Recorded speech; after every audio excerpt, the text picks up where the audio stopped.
Dans 3 jours, le 28 octobre 2024, Emmanuel Macron, le président français, va effectuer une visite très importante au Maroc. Elle intervient au moment où les relations politiques entre l'Algérie et la France sont totalement paralysées aujourd'hui. Et cette visite de Macron au Maroc, elle risque d'aggraver encore davantage les tensions entre l'Algérie et la France, puisqu'avec Tebboune, celui qui se rapproche du Maroc devient son ennemi. Le régime le fait que le régime algérien ne fait pas de business, ne comprend pas le business et l'économie, c'est à la base des relations entre les États. Les dirigeants algériens, quand ils parlent à la France, ils parlent toujours du colonialisme, de l'histoire, la mémoire, les visas et les visas. Contrairement à l'Algérie, le Maroc comprend que dans ses relations internationales, il y a ce qu'on appelle le business. Par exemple, la Royal Air Maroc, l'équivalent d'Air Algérie, veut acheter 188 appareils, 188 avions. Elle est en train de renouveler sa flotte d'ici 2037.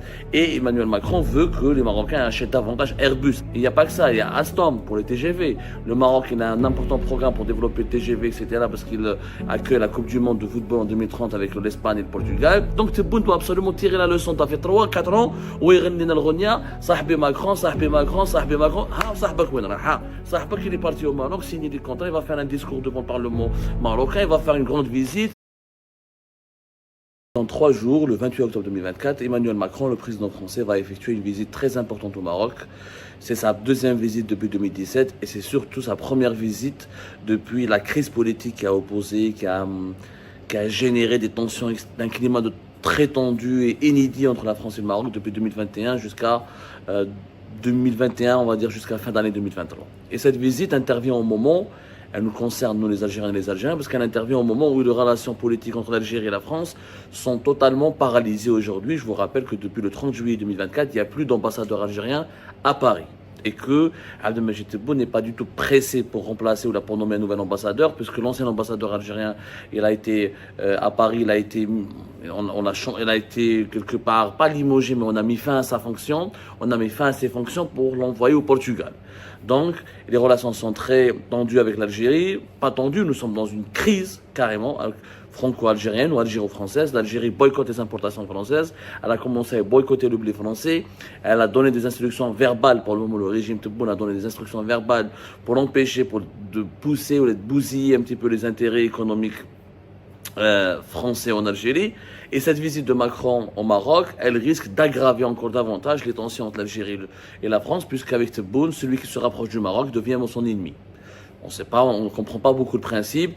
Tu t'approches de Rabat, tu deviens l'ennemi d'Alger.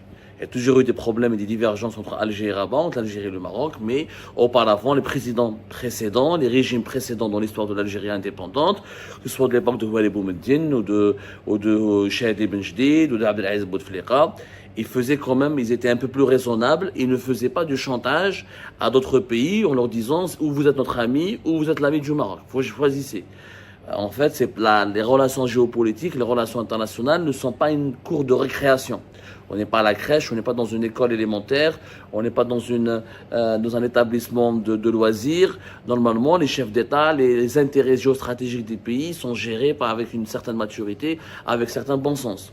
Il y a beaucoup de grandes puissances qui ont des intérêts différents avec l'Algérie comme avec le Maroc, mais c'est pas parce qu'on veut être l'ami de l'Algérie qu'on devient pour autant l'ennemi du Maroc. C'est pas parce qu'on est l'ami du Maroc qu'on est pour autant l'ennemi de l'Algérie. Et vous connaissez la fameuse phrase, la fameuse citation, le fameux adage qui est aujourd'hui galvaudé. En politique ou entre les pays, entre les États, il n'y a pas de sentiments, il n'y a que des intérêts.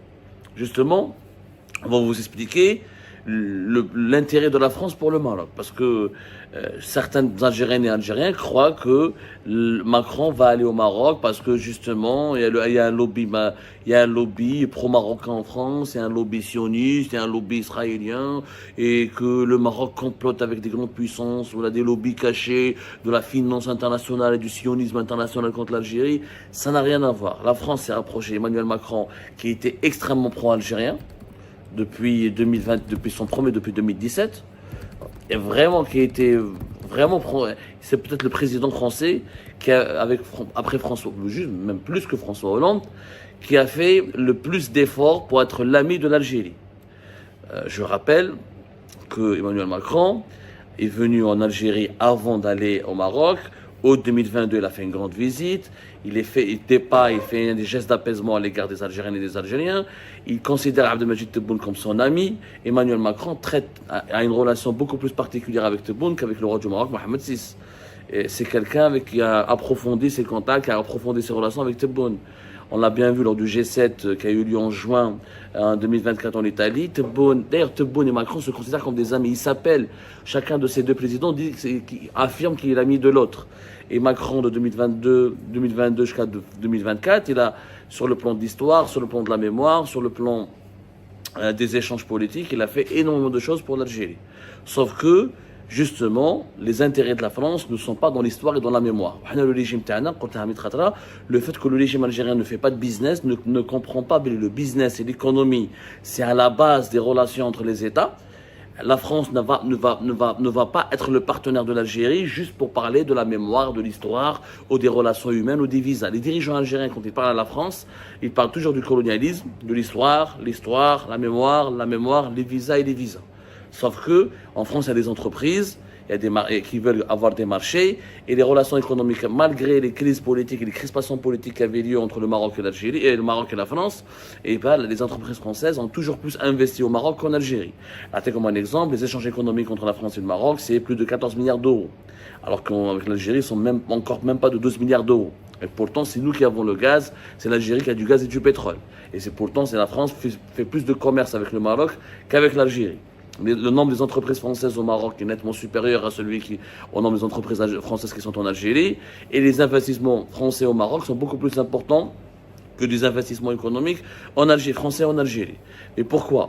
Pour une raison simple, parce que le Maroc est un pays ouvert et que, contrairement à l'Algérie, le Maroc comprend que dans ses relations internationales, il y a ce qu'on appelle le business. C'est-à-dire que l'une des raisons, l'un des arguments avec lesquels qu'il utilise pour tisser des bonnes relations avec les États étrangers, pour s'attirer les bonnes faveurs des grandes puissances et pour tisser des alliances avec des pays importants à travers le monde, c'est l'économie, le marché, le business, les investissements.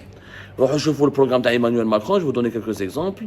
Emmanuel Macron, quand il va aller au Maroc, il ne va pas uniquement pour les beaux yeux du roi ou pour les beaux yeux des Marocains et des Marocains.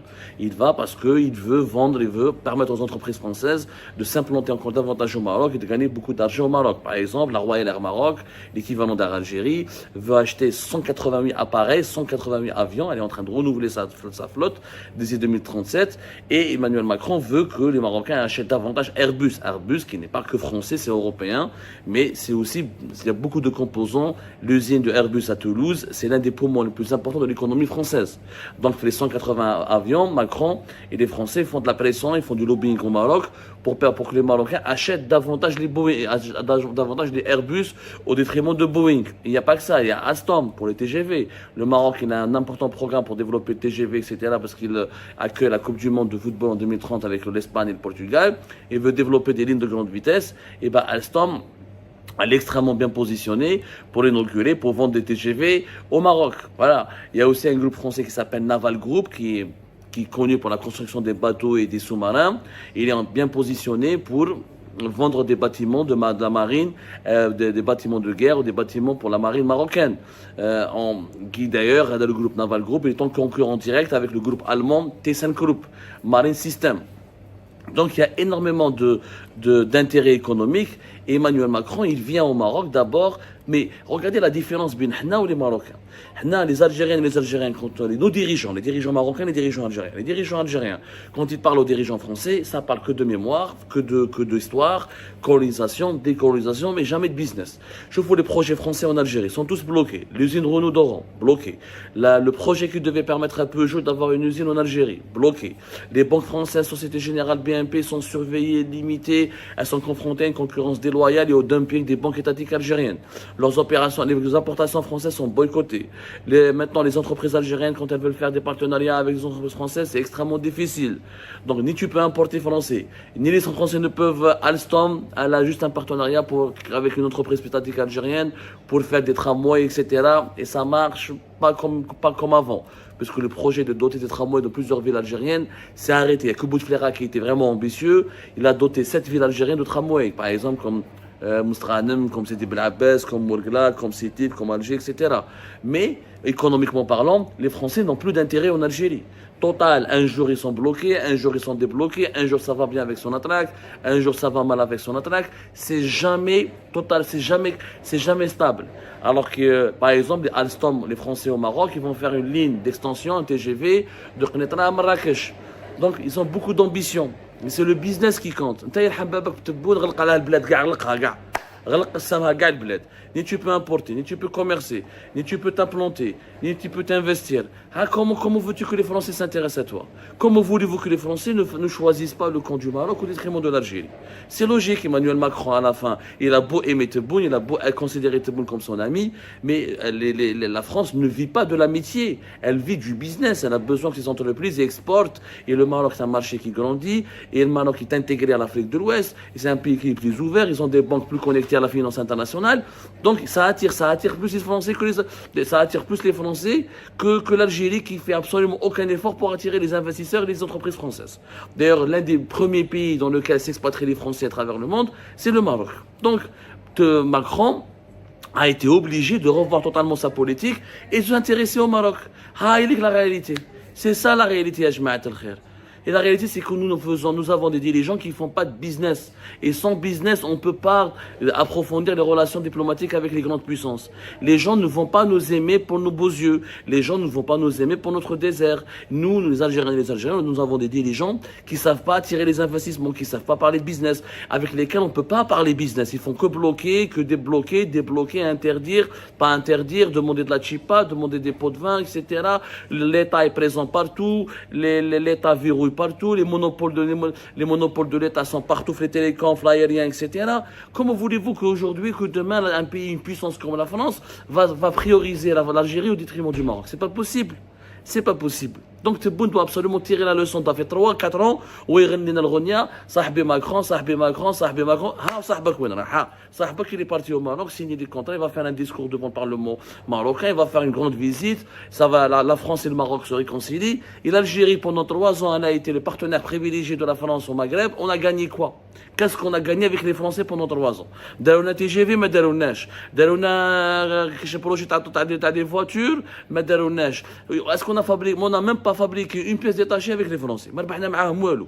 3 ans وحنا نحكوا et nous on raconte histoire, colonisation, mais qu'est-ce qu'on en a à foutre de l'histoire? Moi, je suis un jeune Algérien, mes parents ont gagné la guerre de libération, on a donné une raclée à l'armée française, on a gagné notre indépendance, j'ai pas besoin des historiens français pour écrire mon histoire. Mais il faut être fou pour mettre 3 ans pour parler, pour dire que les historiens français doivent écrire notre histoire avec les historiens algériens. Ouais, demander des excuses. Mais en quoi les excuses des Français vont me permettre à moi de créer des emplois, de créer des richesses, de diversifier notre économie, d'améliorer la création, l'accès à l'emploi, c'est du n'importe quoi. Les relations entre les États, c'est à 2 domaines, la sécurité et le business. Et le business aujourd'hui, et les exportations et les investissements, c'est le pilier de la géopolitique mondiale. Donc le marché algérien est verrouillé. Donc les investissements directs étrangers en Algérie sont en baisse. Ils n'arrivent pas à pénétrer le marché algérien. Ils n'arrivent pas à se développer. Ils n'arrivent pas à créer des emplois. Ils n'arrivent pas à gagner de l'argent. Tant qu'on n'arrive pas à gagner de l'argent en Algérie, ni la France, ni les États-Unis, ni la Grande-Bretagne, aucun pays ne va s'intéresser à nous. Et c'est catastrophique. Et c'est vraiment dommage. Et encore une fois, on a perdu 3 ans à cause de Tebboune. On a construit une soi-disant amitié qui n'a abouti à rien. Et aujourd'hui, cette amitié algéro-française s'effondre pour laisser de la place à un vrai partenariat gagnant-gagnant entre le Maroc et la France.